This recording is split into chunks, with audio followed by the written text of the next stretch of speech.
भदरवा में रात को एक एनकाउंटर शुरू होता है जो रात भर चलता है।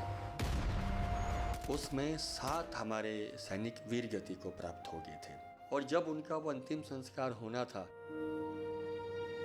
मैं भी एज ए टीनेजर मैं भी वहाँ पे चला गया जहाँ पे अंतिम संस्कार होना था। तो जब चिता को दाग लग गया और मैं बड़ी ज़ोर ज़ोर से रोया, तो अब वही जो सोल्जर था वो फिर मेरे पास आया टू काम मी डाउन कि तुम शांत हो जाओ। वो उनको जानता भी होगा जो सामने थे जिनका अंतिम संस्कार हो रहा था, पर वो रो नहीं रहा था।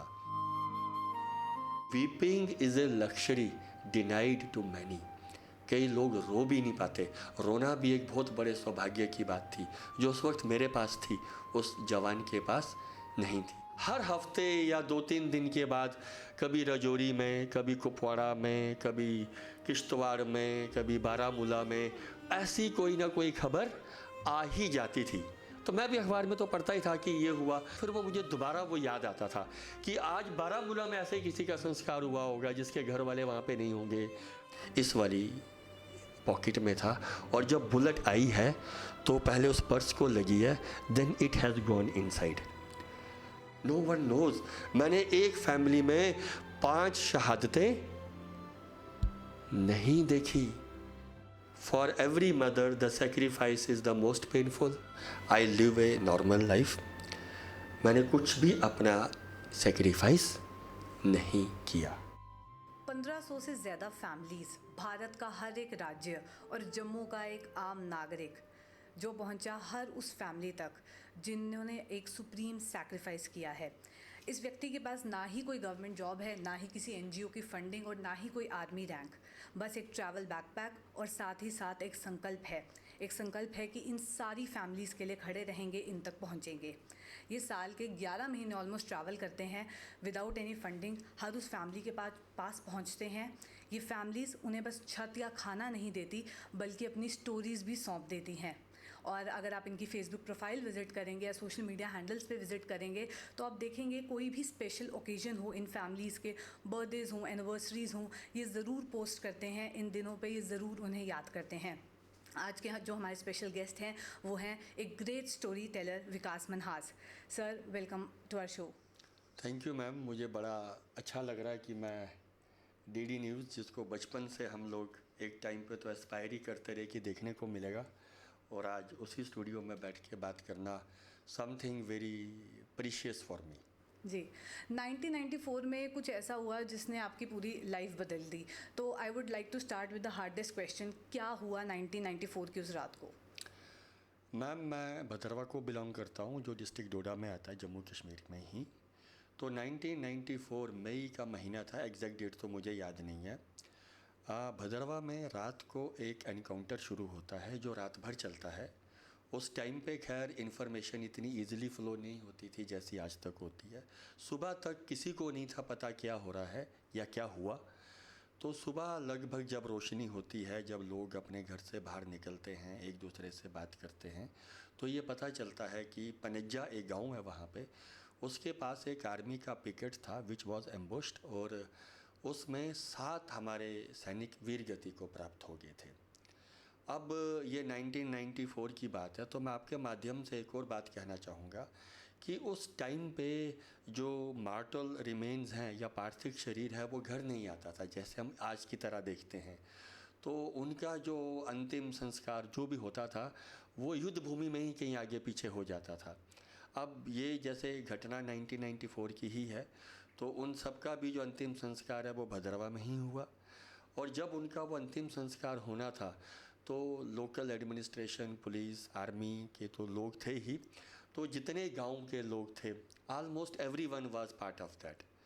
तो मैं भी एज ए टीनेजर तो मैं भी वहाँ पे चला गया जहाँ पे अंतिम संस्कार होना था। तो मैं कहानी को थोड़ा कट शॉर्ट ही करूँगा, ज़्यादा लंबा नहीं कहूँगा।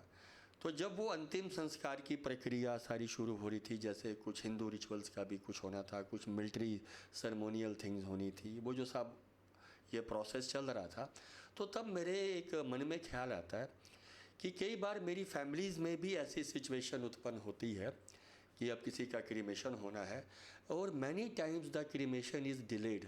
और डिले होने का कारण क्या होता है, हम किसी का तो इंतज़ार करते हैं जो बाहर है कि वो भी आए और एक बार उनको देख ले। तो मैंने ये अपना कंसर्न वहाँ पे खड़े एक जवान से रखा कि सर ऐसे ऐसे ये है। तो उन्होंने मेरी तरफ देखा, उन्होंने कहा कोई छोटा सा बच्चा है, थोड़ा ज़्यादा विचलित हो गया है। तो he try to pacify me with certain things. Somehow मैं उनकी बात से इतना सेटिस्फाइड नहीं हुआ, तो मैंने उन्हें एक और सवाल पूछ दिया। मैंने कहा सर अगर हम इनको इनके घर तक नहीं लेके जा सकते, इनके घर वालों को ही बुला लीजिए। आज नहीं आएंगे, कल आएंगे, परसों आएंगे, क्रीमेशन आज नहीं हुआ कल हुआ, क्या फ़र्क पड़ता है। सो दैट टाइम ही सेड कि जो तुम सोचते हो काश दिल्ली में ये कोई सोचे। तो उस वक्त मुझे ऐसा लगा कि शायद जो इनकी फैमिली वाले हैं वो सारे दिल्ली आसपास रहते होंगे, तो यहाँ पे हालात भी ठीक नहीं हैं, शायद वो भी नहीं आना चाहते होंगे, जो मुझे लगा। जैसे आज मैं आपसे बात कर रहा हूँ, तो उसके कई सालों के बाद मैं किसी से बात कर रहा था, तो उन्होंने मुझसे कहा कि दिल्ली से शायद उनका मतलब भारत सरकार रहा होगा, वो दिल्ली के नहीं होंगे। तो थोड़ी देर में चिता को दाग लग गई। हमारी लोकल लैंग्वेज में दाग लगना मतलब चिता को आग लगना, उसे दाग लगना बोलते हैं।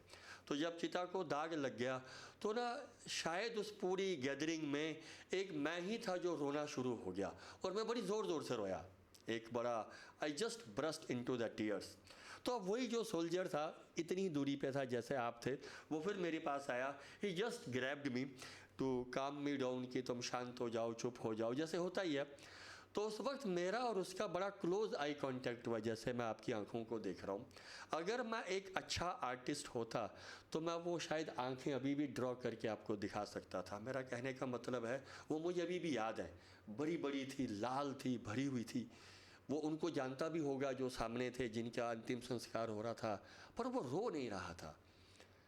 पॉसिबली कॉम्बैट जोन में था, पॉसिबली क्या था ही, यूनिफॉर्म में था, वेपन के साथ था।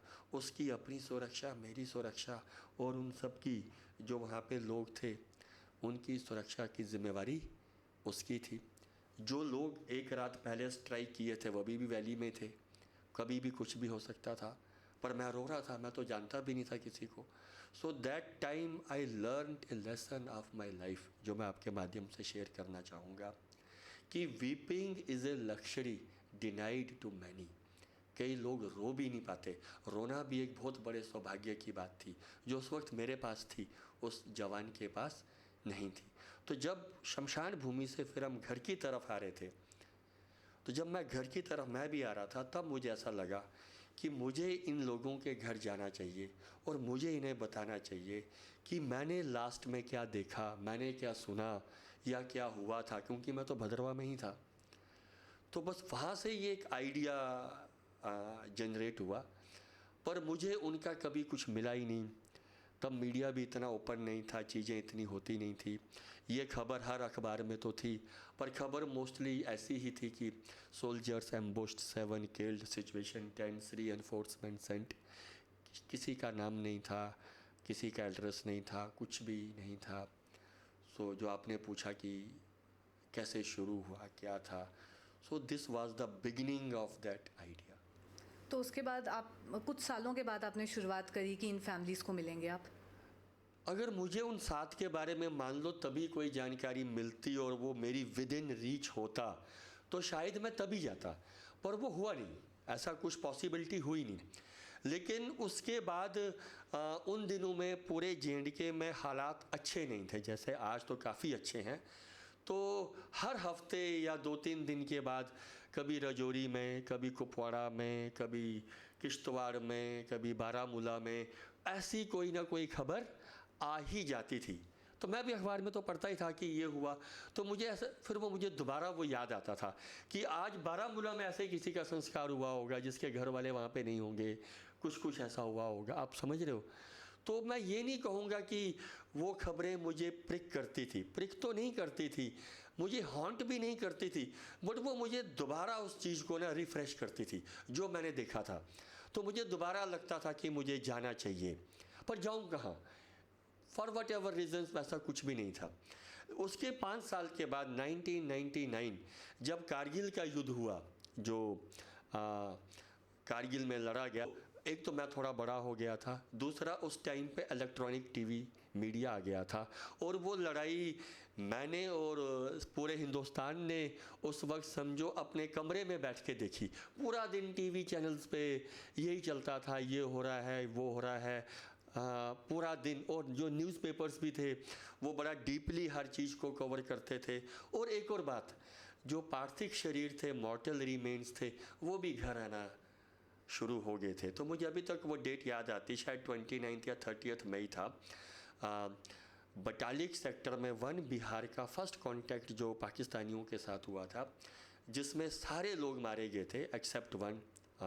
तो उसमें एक मेजर एम सर्वानंद थे, तो उनकी टीवी पे तस्वीर दिखाई गई, डीडी न्यूज़ पे ही आई थी वो। आई स्टिल रिमेंबर 8:40 पे जो शाम को खबर आती थी कि ऐसे ऐसे hero of Batalik Major M Sarvanand की तस्वीर दिखाई गई, और उनके गांव के बारे में थोड़ा सा बताया गया कि यहाँ से वहाँ से थे। तो एकदम से ना मेरे से ख्याल में आया कि अरे अब मेरे पास अब एक सोल्जर का नाम भी है, अब थोड़ा बहुत गांव का लोकेशन भी है, एड्रेस भी है, अब मैं जाता हूँ, एक ख्याल आया। पर देन सडनली आई रियलाइज ये तो तमिलनाडु में है। अब जम्मू से तमिलनाडु जाना, मैं कभी गया भी नहीं था, and you need resources also, so many things. तो समझो कि ये भी प्रैक्टिकली पॉसिबिलिटी नहीं है। तो फिर जो जुलाई 5 जो टाइगर हिल्स के ऊपर हमारा फाइनल असॉल्ट हुआ है, जो 18 ग्रेनेडियर्स ने किया था, जो we were able to capture Tiger Hills that day. तो जो वो 7 लड़के फाइनल असॉल्ट में थे, they were led by Havildar Madan Lal, वो जम्मू के ही थे, और उन 7 में से और 5 लड़के भी जम्मू के ही थे, except 1। Everyone else was killed in that assault. उसमें से एक ग्रेनेडियर उदयमान सिंह थे। तो अब मैंने उनकी खबर 6 या 7 जुलाई को जम्मू की लोकल अखबार में पढ़ी। जब मैंने पढ़ा कि वो ये शामा चक के ही हैं, तो जम्मू से लगभग 10-12 किलोमीटर की दूरी पे ही है, तब मुझे लगा कि अब मैं इनके घर तो जा सकता हूँ, ये तो पास में ही है। और उदयमान सिंह तब 19 साल के आसपास का लड़का था, मेरे से 2-1 साल छोटा था। मैं को यार मेरे से भी छोटा लड़का लड़ाई में भी चला गया, ये सब कुछ हो गया, तो अब जाऊँ कैसे? थोड़ी सी एक हेजिटेशन भी थी, हिम्मत भी समझो नहीं थी। और दूसरा, अब 10-15 किलोमीटर दूर जाना है, तो मेरे पास तो कुछ था भी नहीं, साइकिल भी नहीं थी कि अब कैसे जाऊँगा, क्या करूँगा। तो मैंने अपने एक दोस्त से बात की कि ऐसे ऐसे एक उदयमान सिंह है, तो हमें उनके घर जाना है। तो उसका पहला सवाल मुझे ये था, वो तुम्हारा कोई रिश्तेदार दोस्त वोस्त था? मैंने कहा नहीं नहीं, ऐसा कुछ भी नहीं था, बट मैं जाना चाहता हूँ। फिर उसने मुझे पूछा कि फिर क्यों जाना है? तो मैंने कहा यार मेरे पास इसका भी कोई जवाब नहीं है, बट मैं जाना चाहता हूँ। और उसको बोलने का मेरा एक रीज़न ये था कि ही हैड ए स्कूटर, कि हम स्कूटर पे जाएंगे, और दूसरा कोई एक साथ में भी होगा कि पता नहीं फैमिली कैसे रिएक्ट करेगी, क्या होगी। I had no answer to that. तो उसने मुझे मना नहीं किया, उसने कहा ठीक है 2-3 दिन बाद चलते हैं। तो मैंने कहा ठीक है। ऐसे करते करते करते वन डे आई रियलाइज्ड कि ये नहीं जाएगा। फिर मैंने दूसरे दोस्त से बात की, फिर मैंने तीसरे दोस्त से बात की, इसमें थोड़ा टाइम निकल गया।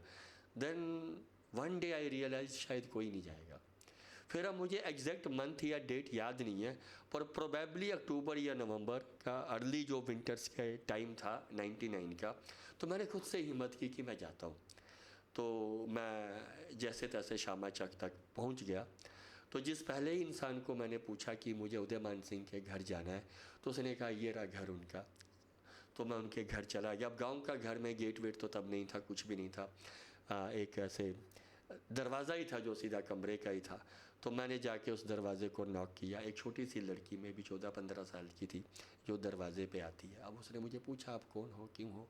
तो मेरे मुंह से निकल गया, मुझे अभी तक नहीं पता क्यों निकल गया। मैंने बस उसे बोल दिया कि मैं आपकी मम्मी से मिलने आया हूँ। तो वो मुझे साथ के एक रूम में ले गए, उसने मुझे उस रूम में बिठा दिया कि, और ऐसे नीचे मैट्रेस ही था, मैं जिस पे बैठ गया। कमरे में और कोई फर्नीचर नहीं था, कुछ भी नहीं था। दीवार पे ना तस्वीरें लगी हुई थी उदयमान सिंह की। अब मैं नीचे बैठ गया। थोड़ी देर में सामने से आंटी आती हैं, जितनी दूरी पे आप बैठी हैं वो भी नीचे बैठ जाती हैं। उन्होंने अपने सर पे ऐसे पल्लू सा लिया था, ऐसे सर झुका के मेरे सामने बैठती हैं। तब सुबह के लगभग 11 बजे थे। अब मुझे लगा आंटी मुझे पूछेंगी कौन हो, क्यों हो, तो मैं जवाब दूंगा। उन्होंने मुझसे कुछ नहीं पूछा, ना उन्होंने मेरे से बात की। अगर मैं कट शॉट करूं, 1 बज गया, लगभग 2 घंटे मैं और आंटी उस कमरे में हैं। हमने कोई बात नहीं की है, कुछ नहीं हुआ है। आंटी ने सर भी ऊपर नहीं किया था, ना कोई कमरे में आया ना कोई गया। तब तो जम्मू में मोबाइल्स भी नहीं थे, कुछ भी नहीं था। मैं फिर भी एक तस्वीर की तरफ देखता था, दूसरी आंटी कुछ नहीं देख रही थी। लगभग 1 बजे के आसपास आंटी ने थोड़ा सा सर ऊपर किया और मुझे पूछा, चाय पियोगे? तो मैंने कहा, आंटी चाय पीऊँगा। तो आंटी अंदर जाती हैं, जितना चाय बनने में टाइम लगता है वो आती हैं, ऐसे ही एक कप एक प्लेट में मुझे देती हैं। अब मैं चाय का जब कप यहाँ तक लेके आता हूँ तो आंटी मुझे बोलती हैं, वो तस्वीर देख रहे हो? अब मैं उस तस्वीर की तरफ देखता हूँ। वो तस्वीर क्या थी? वो जो खाट होती है ना गाँव की, आंटी उस पर बैठी हैं और उदयमान सिंह उनकी गोद में बैठा हुआ है। कहती हैं, ये वो जब लास्ट टाइम आया था ना घर, ये मई महीने की उसकी तस्वीर है। खूबसूरत था ना मेरा बेटा? मैंने कहा। और उदयमान सिंह बहुत स्मार्ट था, वेरी हैंडसम। अगर आप उसकी तस्वीर भी देखोगे ना, बहुत ही सुंदर। बाकी हम गर्ल्स के लिए ये वर्ड यूज़ करते हैं, but he was very smart, handsome and very beautiful chap, just 19 years of age. अब आंटी बोल रही हैं, बोल रही हैं, बोल रही हैं, बोल रही हैं। अब मैं सुन रहा हूँ। वो जो चाय का एक कप शायद मैं 5 मिनट में पी लेता, मुझे 1 घंटा लगा वो चाय पीने में। और मैं सिर्फ यही बोल रहा हूँ, हाँ हूँ, बस। और मैं कुछ नहीं बोल रहा हूँ। उसमें उन्होंने मुझे ये भी कहा कि जब वो घर आता था ना छवि छुट्टी पे, उन दिनों में जम्मू में लाइट बहुत जाती थी, पावर कट्स बहुत ज़्यादा होते थे। 2-2, 3-3, 4-4 घंटे के तो शेड्यूल्ड कट्स होते थे कि आज शाम को 7 से 9 लाइट नहीं होगी, ये ऐसा। फिर अनशेड्यूल्ड भी होते थे। तो आंटी बोलती, जब वो रात को घर आता था ना, सोता था, तो बिजली जाती थी, तो ना मैं रात भर उसको पक्खी झोलती थी, ऐसे ऐसे करती थी, तो कि उसको मच्छर ना काटे, उसको ये ना करे। पता नहीं वो टाइगर हिल्स की चढ़ाई कैसे चढ़ा होगा। और आंटी ने ऐसे अपने ब्लाउज़ में हाथ डाला, एक ऐसे पर्स बाहर निकाला उन्होंने, तो कहती ना, ये पर्स उसके पास था, उसके यहाँ इस वाली पॉकेट में था, और जब बुलेट आई है तो पहले उस पर्स को लगी है, then it has gone inside. तो अब वो पर्स उनको लाके दिया था, तो आंटी ने ना मुझे ऐसे वो पर्स दिया। अब इससे पहले ना मैंने ऐसी कोई चीज़ देखी थी, ना मैंने कोई पकड़ी थी। अब मैं ऐसे ना ऐसे शेक सा करते हुए मैंने वो हाथ में लिया। वो अभी भी आंटी के पास पर्स है, अगर कभी आप जाओ तो देखो। और उस टाइम पे उसमें ना ब्लड के स्टेन्स भी थे, क्योंकि अभी बिल्कुल फ्रेश था, और उसमें कुछ थोड़ा बहुत जो भी कुछ पड़ा था, और वो बुलेट का छेद आप प्रॉपरली देख सकते थे। तो आंटी कहती, मैं उसको हमेशा अपने पास ही रखती हूँ। लगभग 2 बज गए होंगे, फिर आंटी मुझे बोलती हैं, खाना खाओगे? मैंने कहा, खाऊंगा। अब खाना इस कमरे में नहीं खाएंगे, ये उदयमान सिंह का ही कमरा है। अब मुझे अंदर ले गए। अंदर जाके मैं उस लड़की को दोबारा मिलता हूँ, मुझे पता चलता कि वो उसकी छोटी सिस्टर है। फिर उससे छोटी एक और सिस्टर है जो मैं वहाँ जाके देखता हूँ। तो आंटी उन्हें बोलती हैं, जो भी दाल सब्ज़ी बनी है, गरम गरम 1-2 चपाती बना के इसको दे दो। अब मुझे दिया गया। लगभग 3 बज गए। 3 बजे मैं आंटी को बोलता हूँ, अब मैं चलता हूँ। तो तब आंटी मुझे पूछती हैं, कांता आंटी उनका नाम है, कितनी छुट्टी आए हो? मैंने कहा, छुट्टी? कौन सी छुट्टी? तो वो कहती हैं कि तुम 18 ग्रेनेडियर से नहीं हो? मैंने कहा, नहीं नहीं, मैं तो फौज से ही नहीं हूँ। कहती, फिर तुम कौन हो? तब ना मैं थोड़ा डर सा गया कि कहीं कोई मिस रिप्रेजेंटेशन ना हो जाए, या आप समझ रहे हो। और वो डर can be seen on my body. एक ऐसे मैं थोड़ा घबरा सा रहा हूँ कि घर में कोई मेल भी नहीं है, सारी फीमेल्स ही हैं, और मैं 2-3 घंटे से घर पे हूँ। एक थोड़ा मैं डर सा गया। और वो जो अखबार की कटिंग थी मेरे पास, जो मैंने जुलाई महीने की काट के रखी थी, वो मैंने एकदम ऐसे पॉकेट से निकाली। मैंने कहा, आंटी ऐसे। अब वो मुझे पूछती कि तुम हो कौन? तो मैंने कहा, मेरा नाम विकास है और मैं ये तालाब तिल्लो में ही रहता हूँ, मैं यहाँ से ही आया हूँ। तब तक वो आंटी ना मेरे से हिंदी में बात कर रहे थे। जैसे ही मैंने कहा कि मैं तालाब तिल्लो से हूँ, मैं यहाँ से आया हूँ, फिर उन्होंने मुझसे डोगरी में पूछा, फिर कैली आए, कि क्यों आए?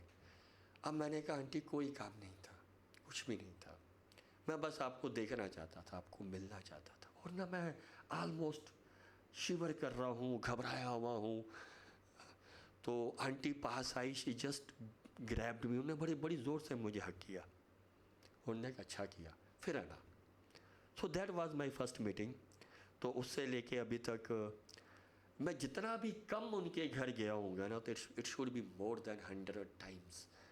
अब तो वो दोनों लड़कियां बड़ी हो गई हैं, उनकी शादियां हो गई हैं, उनके आगे बच्चे हैं, उनके बच्चे भी मेरे बराबर लंबे हो गए हैं। और एक जब उनका छोटा सा बेबी था, जब वो अपनी मदर को बार बार ये बोलता था कि मामू घर नहीं आते, छुट्टी पे नहीं आते, ये नहीं आते, तो बड़ी बार उनकी छोटी सिस्टर, कंचन नाम है उसका, she has called me and I had spoken to that son of her कि मैं उदयमान सिंह हूँ, और वो मुझे पूछता आपको छुट्टी नहीं मिलती। तो वो मिस रिप्रेजेंटेशन भी बड़ी बार मैंने किया है। सो आइडिया 94 का था। 99 में मैं पहली बार उदयमान सिंह के घर जा पाया। सेकंड फैमिली कौन सी थी मुझे आज तक नहीं पता। आई एम वेरी कन्फ्यूज्ड, शायद ये थी, शायद ये थी, शायद वो थी। अब तो मैंने बोलना ही बंद कर दिया है। इंट्रो में ही कह दिया, आप एक ग्रेट स्टोरी टेलर हैं और ये पता भी चल रहा है जिस तरीके से, जिस इमोशंस के साथ आप ये बताते हैं। आपसे एक और चीज़ जानना चाहूँगी, वो जो यंग लड़का था जिसने पहली बार वो दरवाजे पे नॉक किया, और आज जब आप दरवाजे पे नॉक करते हैं, क्या वो सेम फीलिंग आती है, वही शिवरिंग, वही थोड़ा ओवरवेलमिंग सा एक मन में फीलिंग, एनजाइटी की? क्या रिएक्शन होगा उन फैमिलीज़ का? वक्त के साथ अब मैं कठोर हो गया हूँ, हार्ड हो गया हूँ। मैंने इतना कुछ दुनिया में देख लिया। मैं तो कहता हूँ वो तो किस्मत वाले थे कि वो कारगिल में शहीद हुआ। मैंने बहुत कुछ देखा है। अब मुझे लगता ही नहीं कि शायद उनके साथ गलत हुआ। मैं कई लोगों से मिला जिनके साथ मैं शायद कभी मिल ही नहीं पाता। तो अब मैं डरता ही नहीं हूँ, अब मैं शिवर ही नहीं करता हूँ। और अब ड्यू टू सोशल मीडिया या बाकी चीज़ों से अब कई लोग मुझे पहले से जानते हैं। अब मुझे कई बार सामने से भी ये मैसेजेस आते हैं, I am so and so, आप हमारे घर नहीं आए, आप हमारी मदर से नहीं मिले, आप इससे नहीं मिले, आप उससे नहीं मिले। तो अब कहीं ना कहीं अगर मैं एक कहूँ कि अब मैं एक नोन फेस हूँ, एक मतलब कि एक, और मैं इतना क्या, मैं इन्हीं फैमिलीज़ के बीच में ही रहता हूँ। मैंने खुशियाँ तो देखी नहीं है, मैं ये भी कहता हूँ। अब मुझे कई लोग ये भी बोलते हैं कि तुम बड़े अजीब से हो गए हो, you only talk about all this things, there are other colours in life also. मुझे कई लोगों ने मना भी किया हुआ है कि तुम्हें अब इसको कंटिन्यू नहीं करना चाहिए, फॉर वट एवर रीज़न्स। मैं उन्हें भी गलत नहीं कहूँगा। तो अब जो आप सवाल मुझे पूछ रही हैं, अब मैं वैसा नहीं रहा हूँ। यही सवाल अगर आप मुझे 10 साल पहले पूछते, 15 साल पहले पूछते, 20 साल पहले पूछते, शायद मेरे डिफरेंट आंसर्स होते, पर अभी की टाइम पे नहीं। जब आप इन फैमिलीज़ के पास जाते हैं और ये अपनी कहानियाँ आपको सुनाते हैं, या जो भी हमारे वीर जवान शहीद हुए, किसी के फादर हैं, किसी के हस्बैंड है, वो जब ऐसी स्टोरीज़ आपको सुनाते हैं, उसमें से कौन सी ऐसी कहानी है जो शायद आज भी आपको सोने नहीं देती? एक ये सवाल मैं आप ही को कहूँगा, ये मुझे कभी अच्छा नहीं लगता। हर माँ को अपने बेटे की कहानी बड़ी लगती है, आप समझिए। तो मुझे कभी नहीं कहना चाहिए कि ये सबसे ये था, ये सबसे वो था। It will be degrading others. आप मेरी बात समझ रहे हो। बट मैं एक यहाँ पे छोटी सी बात कहना चाहूँगा। एक अखनूर में ही है, मैं एक वीर नारी हैं, मैं उनके बारे में कहना चाहूँगा। नाम शायद मैं लूँ ना लूँ, मैं छोड़ देता हूँ। जब उनकी शादी हुई, उनके हस्बैंड 1999 में वीर गति को प्राप्त हुए। 18 ग्रेनेडियर्स के ही थे। मई महीने में बारामूला में एक एनकाउंटर में वो मारे गए। फिर एक कल्चर है हमारे नॉर्थ इंडिया में, बाकी जगहों पर भी है, जो हम उस कल्चर की बात नहीं करेंगे। जब भी ऐसा कुछ होता है, बड़ी जगहों पे छोटे भाई के साथ शादी हो जाती है उस वीर नारी की। तो यहाँ पे भी वैसा हुआ। She got married to the younger brother. फिर कारगिल की वॉर के बाद जो 18 ग्रेनेडियर्स था, तो उन्होंने उसके छोटे भाई को भी फौज में ले लिया कि चलो एक हम जस्ट एज ए कि फैमिली को थोड़ा सपोर्ट हो जाएगा, ये वो होगा। तो 2010 में छोटा भाई भी शहीद हो गया सियाचिन ग्लेशियर पे। तो इमेजिन ए लेडी मैरिड ट्वाइस, और वो 2 बार वीर नारी बनी है। कितनी बार? 2 बार। 2 बार वीर नारी बनी है। पहले से she has a daughter, then second husband से she has a 1 daughter and 1 son. तो मैंने ऐसा भी नहीं देखा। और एक चीज़ मुझे बहुत अच्छी लगी, जनरली एक हमारी सोसाइटी में ये भी एक मिसकंसेप्शन है, मैं उस पर भी एक बात करना चाहूँगा बाद में, कि many time we blame girl for this, कि ये लड़की ही ऐसी थी, इसके कारण ऐसा हुआ, इसके कारण वैसा हुआ। जबकि ऐसा नहीं होता।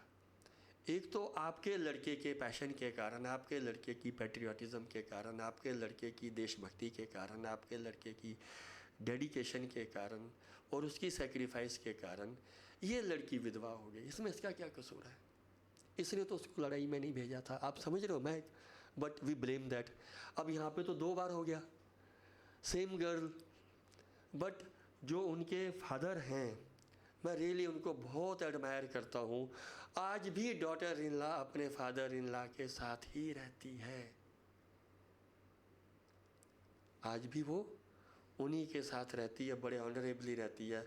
मुझे बड़ा अच्छा लगता है वो सब देख के। जबकि एट मैनी प्लेसेस पढ़े लिखे लोग भी, ऑफिसर्स की फैमिलीज भी, at times the daughter in law is blamed for this thing which is completely wrong, which is completely wrong. तो एक ये बात थी। और मैं एक और चीज़ यहाँ पे आपके माध्यम से कहना चाहूँगा। मैं चलो वहाँ पे नाम ले लेता हूँ। राइफलमैन शिव कुमार थे, किश्तवाड़ के थे।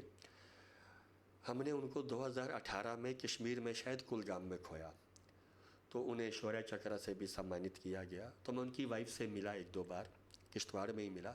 No, I was very keen to meet his parents also, but somehow उनकी वाइफ से मुझे उनकी पेरेंट्स की डिटेल्स नहीं मिल पाई, वट एवर इट इज़। तो ग्रेजुअली ढूंढते ढूंढते मुझे पता चला कि वो किश्तवाड़ के इस पर्टिकुलर गाँव में रहते हैं। तो 2 महीने पहले ही मैं किश्तवाड़ गया था, तो मैंने कहा चलो मैं उस गाँव जाता हूँ, मैं उसके पेरेंट्स को मिलता हूँ। तो जब मैं वहाँ पहुँचा, समहाउ किसी के थ्रू मुझे उसके भाई का भी नंबर मिला। जब मैंने उनसे बात की तो पता चला किश्तवाड़ से 2 घंटे पीछे जाना है, दक्षिण में, जहाँ पे उनका गांव है। तो मैं चला गया। अब मैं चला गया तो जब मैं रास्ते में जा रहा था, एक जगह मैंने गाड़ी रोकी। इट वाज ब्यूटीफुल वैली, और वैली में नीचे नदी के पास एक गाँव था। तो मैंने एक ऐसे ही वीडियो बनाया कि मैं आज शिव के घर जा रहा हूँ, कितना सुंदर वैली, आपको भी आना चाहिए। तो बाद में मुझे पता चला वही उसका गांव था, करूर गांव का नाम था। तो अब मुझे सड़क से लगभग 1 किलोमीटर नीचे उतरना है पहाड़ पे to go to that village. जब मैं उस गांव में गया, मैं सिर्फ शिव की मम्मी पापा को मिलने गया था, उनसे मैं मिला, उनसे बात हुई। बात करते करते मुझे पता चला जो शिव के पापा हैं उनके मामा जी नायब चंद, वो 65 वॉर में शहीद हुए थे, वो जैकरिफ में थे। उनकी वीर नारी भी गांव में है। इनके एक और अंकल वो सीआरपीएफ में थे, 1990 में कश्मीर में शहीद हुए थे। मैंने कहा 3 कुर्बानियाँ एक ही फैमिली की। फिर जो उनके फादर के छोटे भाई हैं, एसपीओ थे, वो स्पेशल पुलिस ऑफिसर जो हम कहते हैं, वो भी 1991 या 92 में शहीद हुए हैं। फिर जो इनकी मम्मी है शिव की, उनकी मम्मी के जीजाजी यानी कि बड़ी सिस्टर के हस्बैंड, वो भी पुलिस में थे, वो भी शहीद हुए हैं। 1 family 5 sacrifices, not recognized, no one knows। मैंने एक फैमिली में 5 शहादतें नहीं देखी। तो ये नहीं है कि मैं डर गया, घबरा गया या बड़ा वो, बट एक फैमिली ने 5 सेक्रीफाइसेस दी हैं। और वो जो शिव के समझो जो कज़न्स हैं 2, उसकी मासी के बेटे जो खुद एक वीर नारी है, वो दोनों बेटे भी अभी फौज में हैं। तो मैं थोड़े दिन पहले I could had an opportunity to meet the GOC जो 16 कोर के हैं नगरोटा में। तो ये बात मैंने उनसे कही और मैंने सर से रिक्वेस्ट किया कि हमें उस गांव को एक मैप पे लाना चाहिए। छोटा सा गांव है, 20 ही घर होंगे and 5 sacrifices from a single family. तो मैं रैंकिंग नहीं करूँगा जैसे आप चाह रहे थे। For every mother, the sacrifice is the most painful, the most deadliest, and the most lethal. आप ऑलमोस्ट पूरे साल ट्रैवल करते हैं, इन फैमिली से मिलते हैं, पर डिफ़िकल्टीज़ आपको भी आती होंगी। तो क्या इसकी वजह से आपकी पर्सनल या प्रोफेशनल लाइफ के ऊपर कुछ इम्पैक्ट पड़ा है? डिफ़िकल्टीज आती थी, but gradually with the passage of time I should be thankful to Indian Army, Indian Air Force, Indian Navy. Now they people support me much. मैं कहीं पे भी जाता हूँ, अगर मैं कहीं अटक जाता हूँ, मैं एक छोटी सी बात और आपसे कहता हूँ, मैं ज़्यादा एलैबोरेट नहीं कर पाऊँगा। मैं एक पेरेंट्स के साथ मैं ट्रैवल कर रहा था आउटसाइड जेंट के, कहीं पे मैं था, हम कार में थे, हम ट्रैवल कर रहे थे। एक पेरेंट्स थे जिन्होंने अपने बच्चे को खोया था और एक मैं था, हम 3 जन कहीं पे जा रहे हैं। रास्ते में हमारी गाड़ी का एक्सीडेंट होता है, गाड़ी पूरी डैमेज हो जाती है। लकीली हम तीनों को कुछ नहीं होता, बट बोथ द पेरेंट्स से 70+ अंकल, आंटी भी 70 के आसपास होंगी। अब वो घबरा गए, होता ही है।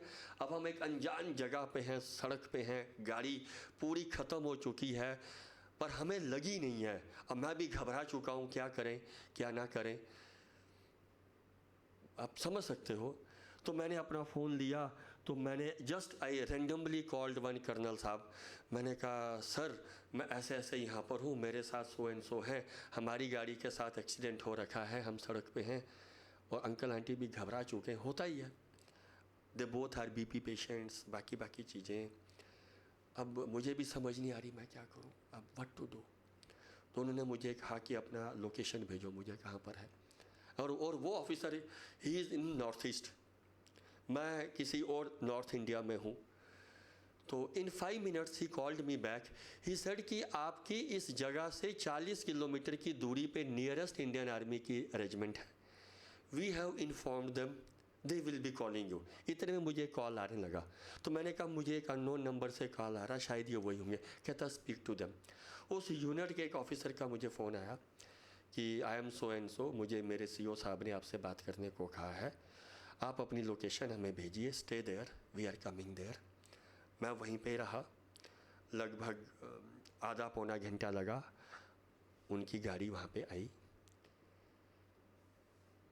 हम उन्हें जानते ही नहीं थे, मैं कुछ उन्हें जानता नहीं था। हमने अंकल आंटी को, CO ने अपनी ही गाड़ी सफारी भेज दी थी, उसमें बिठाया, सामान एडजस्ट किया और वो हमें ले गए, अपनी यूनिट में ले गए। उस दिन आंटी का फास्ट था, एकादशी थी, आंटी ने सुबह से कुछ खाया नहीं था। अब आंटी थोड़ा हेजिटेट भी कर रही थी कि चलो अब मैं तो कुछ नहीं खाऊंगी, ये आपको देंगे। तो दे सेड कि आंटी आप कुछ खा नहीं रहे। तो मैंने कहा आंटी का आज फास्ट है, कोई नहीं, हम आज एकादशी है ना, तो we know what to give her. साबूदाना का खिचड़ी वगैरह सब तैयार किया, सब हुआ। हम जहाँ सड़क पे थे, परेशान थे, अब हम एक अच्छे AC रूम में सो रहे हैं जो फ़ौज का गेस्ट रूम था। मैं भी सो रहा हूँ, अंकल आंटी भी सो रहे हैं। गाड़ी का भी उन्होंने टोइंग वोइंग ये वो सब कुछ हो गया। नेक्स्ट डे हमें समझो अपने घर तक आना था। They arranged a vehicle also for us कि आप वहाँ तक जाइए। और फ़ौज में अगर आप भी कभी जाएंगी तो यू हैव टू पे ए मेस बिल। एक फ़ौजी भी जब जाता है एक मेस बिल होता है, आप जहाँ पे रुकते हैं, because it's paid by someone. उन्होंने हमसे मेस बिल भी नहीं लिया। तो जब मैंने उनसे कहा भी कि हम तो आउट ऑफ वे ही आपके पास आ गए थे, तो आप मेस बिल तो दीजिए। तो उन्होंने कहा नहीं हम मेस बिल नहीं लेंगे आपका, ये है वो है, हम बस कोई बार में जाए तो हम तब लेते हैं। तो मैंने लाइटली उनको बोल भी दिया। आंटी तो कह भी रही थी कि हमें ड्रिंक करना, हमें क्या पता कि आप ऐसे मेस बिल नहीं लेंगे। तो दैट इज़ इंडियन आर्मी। तो इट्स नॉट वन केस, कहीं पे भी कुछ हो तो अब वो हिंड्रेंसेस नहीं आती, अब वो प्रॉब्लम्स नहीं आती, पैन इंडिया नहीं आती। जी, अब तो जैसे आपको ये सपोर्ट मिल रही है, पर जब आपने शुरू किया, यू वर यंग, तो फैमिली फ्रेंड्स इन सब का क्या रिएक्शन था? क्या सपोर्ट मिली कि अभी आपका करियर बनाने का टाइम है और आप एक अलग मिशन पे निकल पड़े हैं? मैं एक और चीज़ आपसे कहूँगा, मैंने अपनी कोई चीज़ छोड़ी नहीं। जैसे लोग होते हैं कि तुमने सब कुछ छोड़ के, no, I lived a normal life. मैंने अपनी पढ़ाई भी पूरी की। इस इंसिडेंस के बाद मैं बॉम्बे गया, मैंने वहाँ से अपना मास्टर्स भी किया, मैंने जॉब्स भी की, मैंने अपने बिजनेसेस भी स्टार्ट किए और मैं अभी भी काम करता हूँ। I live A normal life. मैंने कुछ भी अपना सेक्रीफाइस नहीं किया। तो ये कहना गलत है कि नो, बट एक चीज़ मैं कहूँगा, God is very kind with me. जिस काम करने के लिए, पैसा कमाने के लिए या घर चलाने के लिए आपको मान लो एक पर्टिकुलर टाइम और एफर्ट्स देने पड़ते हैं, शायद वो मैं बड़े कम में मैनेज कर लेता हूँ। और दूसरी एक और बात, बड़े लोगों ने भी मुझे सपोर्ट किया। when they come to know कि he deals in such things and he is doing this thing, चलो हम ये चीज़ इससे ही ले लेते हैं, आप समझ गए, it will indirectly support him। तो मैं ये चीज़ भी मानता हूँ। तो आपका सवाल थोड़ा गलत था। मैंने कुछ अपना सेक्रीफाइस नहीं किया, मैंने कुछ अपना ये नहीं किया। I live A normal life जो आप जीती हैं, जो बाकी सब लोग करते हैं। मैं अपने सारे काम करता हूँ। एट द सेम टाइम भगवान मुझे उस 24 घंटे में ही इतना ज़्यादा टाइम दे देता है कि मैं बाकी भी सारा कुछ कर लेता हूँ। जी, आप सोशल मीडिया पे भी ये सारी चीज़ें पोस्ट करते हैं, और आज के टाइम पे जहाँ अटेंशन स्पैन बहुत कम है लोगों का, 30 सेकंड रील्स भी शायद पूरी नहीं देखते हम लोग, तो उस टाइम पे आप यूथ की अटेंशन को कैसे कैप्चर कर रहे हैं? फर्स्ट, मैंने कभी attention capturing was not my concept. But एक वो स्टोरी उन तक पहुंचाना, इन वीर जवानों की कहानी उन तक पहुंचाना। यस, यू आर राइट, आप ठीक बोल रही हैं। मैं सोशल मीडिया पर अगर आप देखेंगे 2010 के आसपास मैं भी आ गया था जब फेसबुक ये सब चीज़ें आई। बट मैं ये सब चीज़ें नहीं डालता था, कभी वंस इन ए वाइल डाल दिया तो डाल दिया, बट मैं नहीं डालता था। फिर कुछ लोगों ने मुझे समझाना शुरू किया कि तुम किताब लिखो, तुम ये करो वो करो। मैंने कहा किताब शिताब मुझे इतना फिजिबिलिटी नहीं लग रही। फिर then some people told me कि तुम रोज़ फिर इसको सोशल मीडिया पे डालो। तो ये जो सारा मैंने शुरू किया था, ये एक डॉक्यूमेंटेशन के पर्पज़ से किया था। और जिन लोगों को इस चीज़ में इंटरेस्ट है या बाकी सब चीज़ें हैं, उनको अटेंशन स्पैम की ज़रूरत नहीं है। आप समझ रहे हो? वो ऑटोमेटिकली कनेक्ट हो रहे दे हैं। Will connect, they will see it. और मैं बड़ी रेयर इन्फॉर्मेशंस डालता हूँ। जैसे मैं एक और चीज़ आपसे कहता हूँ, हमारे जम्मू के पास के कैप्टन तुषार महाजन थे। हमने 10 साल पहले उन्हें खोया, तब से मैं उनके पेरेंट्स के साथ भी जुड़ा हूँ। तो मेरे पास एक बेसिक सा सैमसंग का फ़ोन था जो इतनी अच्छी शायद तस्वीरें भी नहीं लेता था, अच्छी लेता था बट ठीक है। तो मुझे एक दिन अंकल ने कहा कि you go to all these families, you click these photographs, जो कई बार पहली बार तभी सोशल मीडिया पे आती हैं या लोग देखते हैं, बाकी तो इतना कोई करता नहीं। You should have the good camera. तो मैंने ऐसे ही मजाक में उनको बोल दिया। मैंने कहा वो आईफोन होता, बड़ा महंगा, लाख रुपए का आता वो। In the evening I had 1 lakh rupees in my account कि you need to buy a camera जो अच्छा हो। फिर मैंने लिया। Then I had an iPhone 15 या 16 था उस टाइम पे, जो विच माई पर्सनल सेविंग्स या माई पर्सनल इनकम से मैं उसको नहीं ले सकता था। और मैं सबको बड़ा प्राउडली बोलता हूँ, ये मुझे तुषार के पापा ने दिया हुआ है। फिर एक और चीज़ मैं यहाँ पे कहना चाहूँगा। Then someone asked me one question थोड़े दिन पहले कि तुम ये सारा डेटा कहाँ मैनेज करते हो? मैंने कहा मैं नहीं करता हूँ, there is no data management as such. Then he said कि फिर भी क्या होता है तुम्हारा? मैंने कहा मैं ट्विटर पे डाल दिया, फेसबुक पे डाल दिया, इंस्टा पे डाल दिया। फिर जब कोई तस्वीर चाहिए हो अपने ट्विटर पर नाम लिख दो तो फ़ोटो आ जाती है। देन ही सेड कि व्हाट इफ़ ट्विटर तुम्हारा कल को अकाउंट बंद कर दे, जो कर सकता है। देन मैंने कहा मैंने कभी तो ऐसा सोचा नहीं जैसा आप बोल रहे हो, but yes this can be a possibility. Then he said कि एवरीथिंग इज गॉन, सब तो चला गया। तो मैंने कहा मेरे पास एक आईफोन है तो सही, बट वो क्लाउड ये what's all very expensive and this and that. No, that man, whether I should name him or not, तो ही रन्स ए कंपनी जहाँ पे वो मार्केटिंग, डिजिटल कंटेंट और ये वो सब कुछ करते हैं। He said give us an opportunity to maintain your data. तो नाउ फॉर लास्ट से 1 ईयर और so they give me one iPhone जो आई थिंक 17 प्रो मैक्स अभी है, जो अब मेरे पास है, आप देखेंगी। दे give me unlimited I cloud, they put one staff in their office.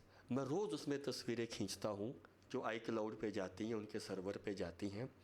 पहले मैं वीडियोस प्रॉपरली नहीं बना पाता था, मेमोरी भर जाती थी, ये वो सब होता था। Now they are managing all the data. और उन्होंने बड़े लाइटर नोट में मुझे एक चीज़ कही थी, विकास जब तक तुम हो तब भी ये डेटा रहेगा, when you will be not there this data will be a national treasure जो हम प्रिजर्व करेंगे। तो वैसी भी सपोर्ट है। तो आप चाहते हैं कि फ्यूचर में और भी लोग आपके साथ जुड़ें, और भी लोग इन फैमिलीज़ को मिलें, ताकि इन फैमिलीज़ को लगे कि इनके लिए कोई खड़ा है? ये मैं 10 साल पहले सोचता था और 10 साल में बहुत सारे लोग जुड़े, लॉट मैनी पीपल। और जब मैंने शुरू में लिखना शुरू किया था तो कोई नहीं लिखता था। आज की डेट पर अगर आप इंस्टाग्राम पे भी जाएं, you will find 500 plus pages जो मुझसे अच्छा लिखते हैं, because they are very good in writing, they are very good in creativity, they are very good in making videos. तो मुझे बहुत अच्छा लगता है। और बहुत सारी मेरी ही तस्वीरें या वीडियोस होते हैं जो मैं सर्कुलेट होते देखता हूँ। एंड अगर आप देखेंगे एक और चीज़, मैं अपनी किसी तस्वीर पे नाम नहीं लिखता, मैं अपनी किसी तस्वीर पे कोई बुक मार्क नहीं डालता। The only purpose is that let them be used by everyone and anyone. The story of Captain Tushar should come out. The idea should not be it's by Vikas, it's by anyone. तो use मैं रोज़ उसके घर जाता हूँ, मैं रोज़ तस्वीरें खींचता हूँ, आप नहीं आ पाते तो that video is for you also. तो मैं कई लोगों को ये बोलता हूँ स्कूल्स में जाके, कॉलेजेस में जाके, कि ट्वीट करो, लिखो। जिस दिन आपको कुछ नहीं मिलता, जो मेरा ही ट्वीट है ना उसको कॉपी पेस्ट करो, फ़ोटो निकालो और डाल दो।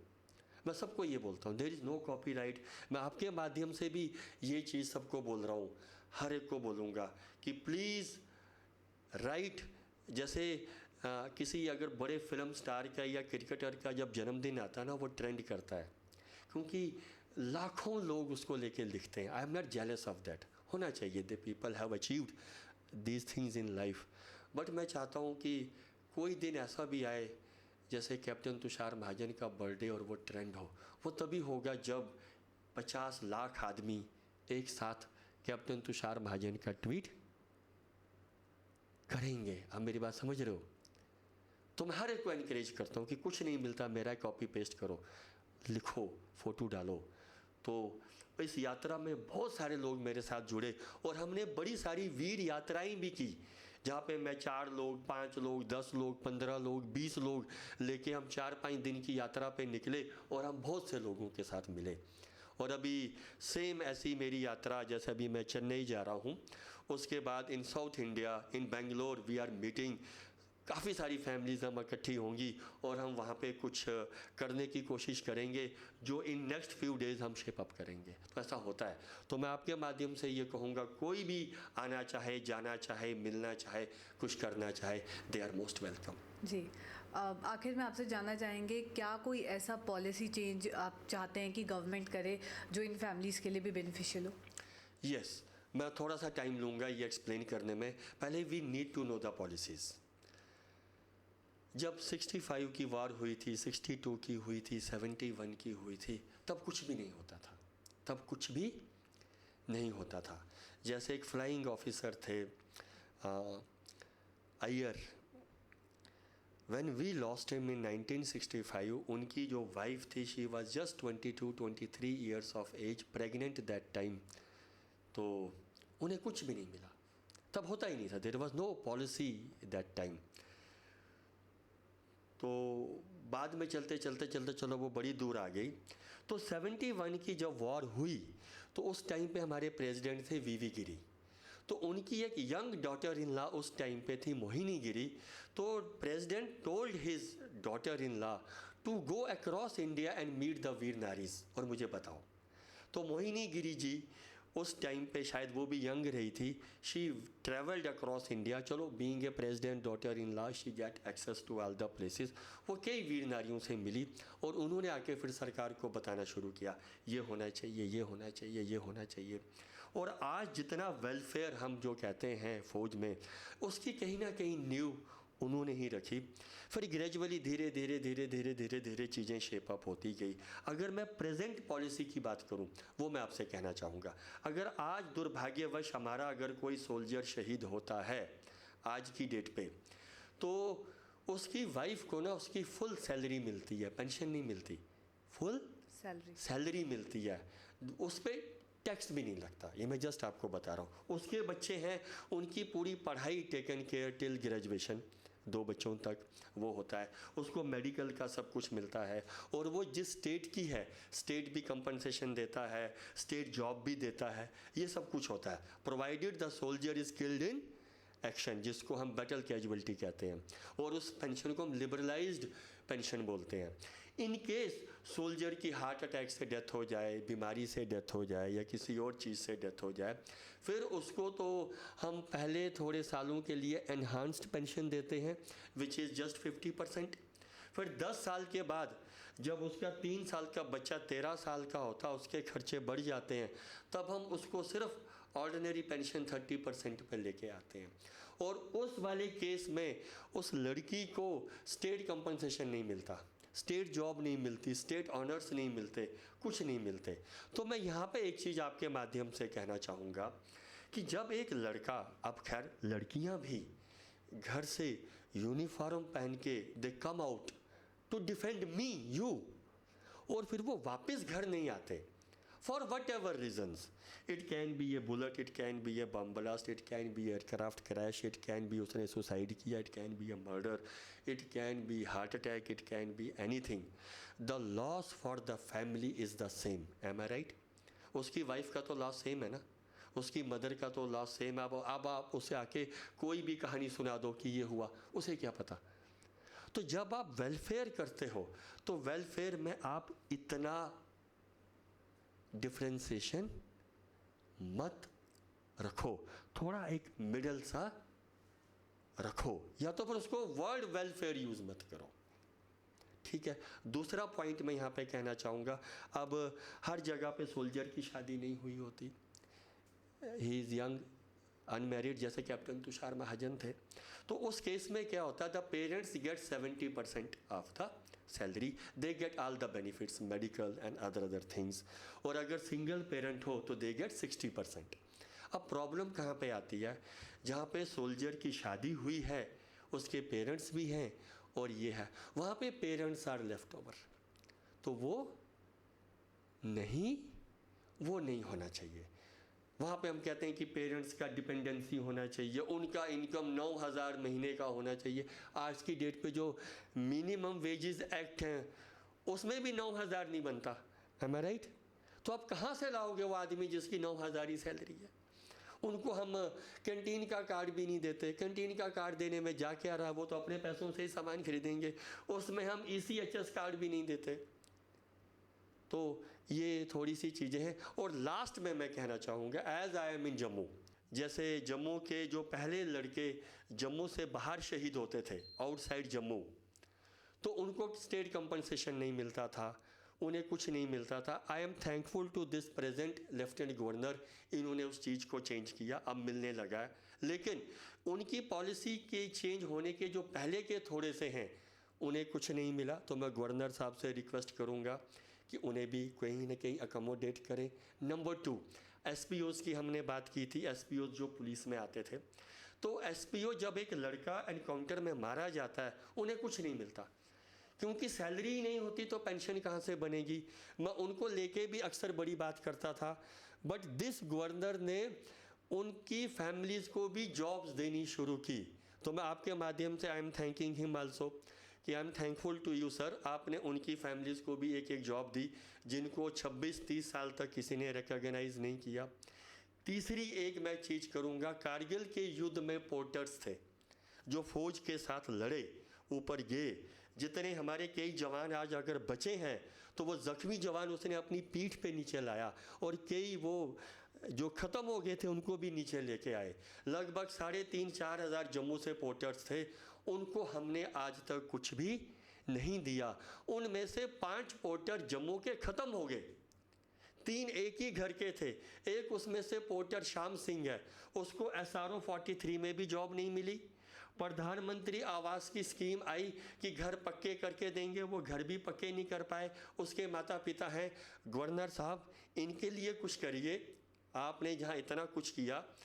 और जितने ये पोर्टर्स हैं अब उनकी तो एज निकल गई, ख़त्म हो गई, इनके आगे बच्चों के लिए अगर कहीं पे कुछ हम एडजस्ट कर पाएँ, कुछ हो पाए, so that is my request with the state. I mean the, अब तो UT हैं हम, UT के लेफ्टिनेंट गवर्नर साहब, और आपने जो पहले 2-3 काम किए हैं जो आपसे पहले किसी ने नहीं किए, मैं उनके लिए आपका आभारी हूँ। मुझे कभी आपसे मिलने का मौका मिला नहीं, बट आप इन पोर्टर्स के लिए कुछ करिए।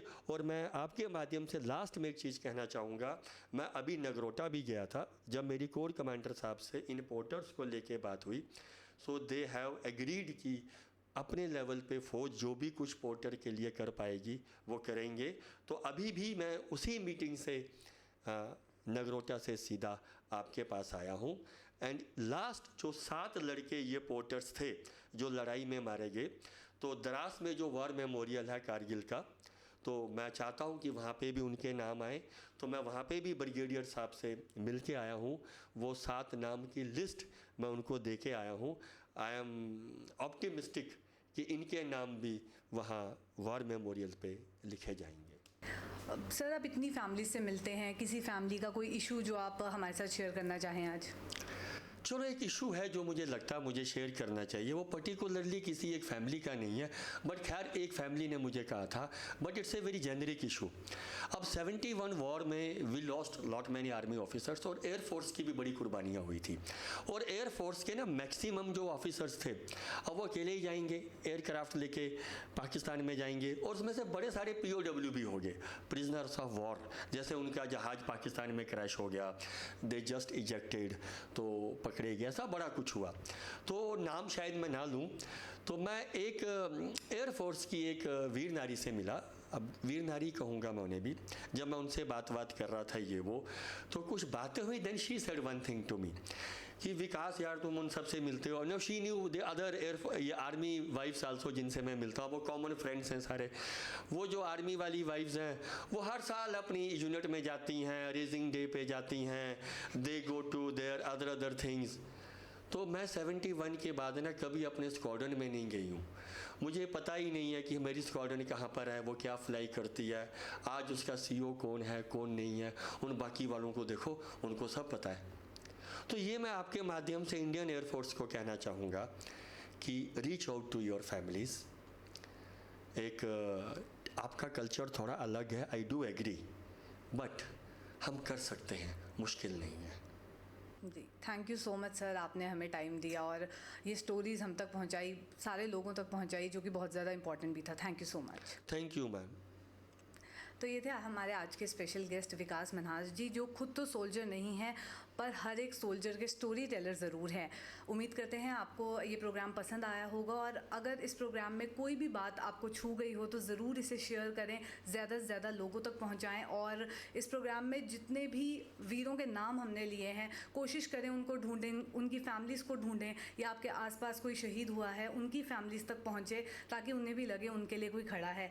किसी भी तरीके से आप उनके पास पहुँच सकते हैं। सोशल मीडिया का ज़माना है, ईजिली आप उन्हें कॉन्टैक्ट करें, उनके लिए पोस्ट बनाएं, और अगर ये प्रोग्राम पसंद आया हो तो इसे ज़्यादा से ज़्यादा शेयर करें। मिलते हैं अगले प्रोग्राम में। जय हिंद।